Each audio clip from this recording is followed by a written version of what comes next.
روزانہ ایسے اسلامی واقعات سننے کے لیے ہمارے چینل کو سبسکرائب ضرور کریں۔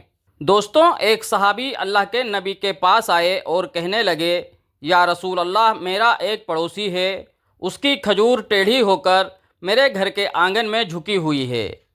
اس پر جب پھل لگتا ہے اور جب پھل ٹوٹ کر گرتا ہے تو میرے بچے اٹھا لیتے ہیں۔ ہم غریب لوگ ہیں تو وہ میرا پڑوسی بھاگتا ہوا آتا ہے اور آ کر میرے بچوں کے منہ سے کھجور کو نکال لیتا ہے۔ یا رسول اللہ، آپ اس کو کہہ دیں کہ وہ ایسا نہ کرے، میرے چھوٹے چھوٹے بچوں پر اتنی زیادتی نہ کرے۔ آپ صلی اللہ علیہ وسلم نے اسے بلوایا۔ وہ شخص منافق تھا۔ آپ نے اس سے فرمایا، بھائی، ایک سودا کرتے ہو؟ اس نے پوچھا، کون سا سودا؟ آپ صلی اللہ علیہ وسلم نے فرمایا، یہ کھجور کا درخت مجھے دے دو اور اس کے بدلے میں تمہیں جنت میں کھجور کا درخت لے کر دوں گا۔ وہ کہنے لگا، یا رسول اللہ، یہ کھجور اصل میں میرے بچوں کو بہت پسند ہے، اگر کوئی اور کھجور ہوتی تو میں دے دیتا۔ یا رسول اللہ، میں معذرت چاہتا ہوں۔ اور یہ کہہ کر وہ وہاں سے چلا گیا۔ ایک صحابی آپ کے پاس بیٹھے ہوئے تھے جن کا نام ابو دہدہ تھا۔ وہ کہنے لگے، یا رسول اللہ، اگر میں وہ کھجور کا درخت لے کر دے دوں تو کیا آپ مجھے جنت میں کھجور کا درخت لے کر دیں گے؟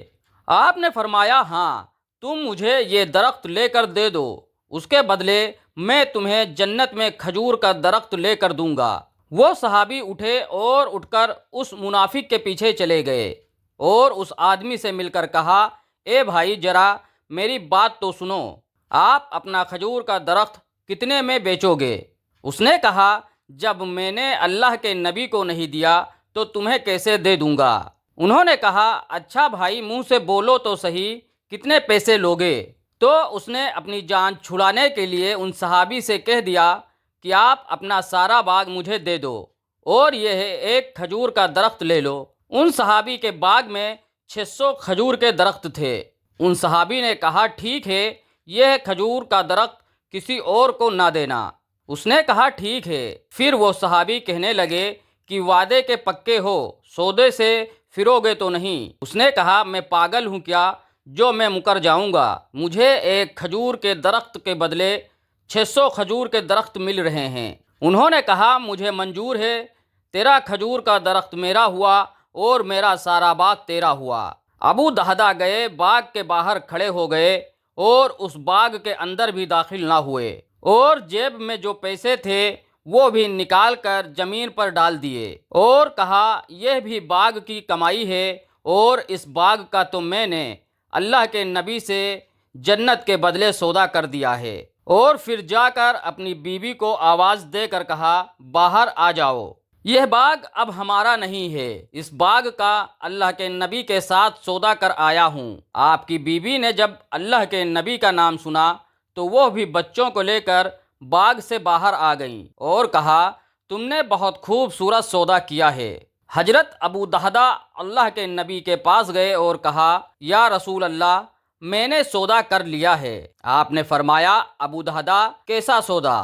کہا، یا رسول اللہ، اپنا سارا باغ اسے دے کر وہ کھجور کا درخت لے لیا ہے۔ اللہ کے نبی نے فرمایا، پھر تو اب میرا بھی سودا بدل گیا، اور فرمایا، میرے ساتھی ابو دہدہ، میں اپنی آنکھوں کے سامنے دیکھ رہا ہوں کہ اللہ نے تیرے لیے جنت میں ایک محل نہیں، سینکڑوں محل بنا دیے ہیں، اور ایک باغ نہیں، ہزاروں باغ تیرے لیے تیار کر دیے ہیں۔ اور پھر جب حضرت ابو دہدہ کا انتقال ہوا تو اللہ کے نبی نے فرمایا، میں اپنی آنکھوں سے دیکھ رہا ہوں 1,00,000 جنت کے کھجور کے درخت ابو دہدہ کے جنازے کے اوپر جھکے ہوئے ہیں۔ اللہ پاک ہم سب کو نیک عمل کرنے کی توفیق عطا فرمائے اور حضور نبی کریم صلی اللہ علیہ وسلم کے بتائے ہوئے طریقے پر چلنے کی ہدایت نصیب فرمائے، آمین۔ جزاکم اللہ خیر۔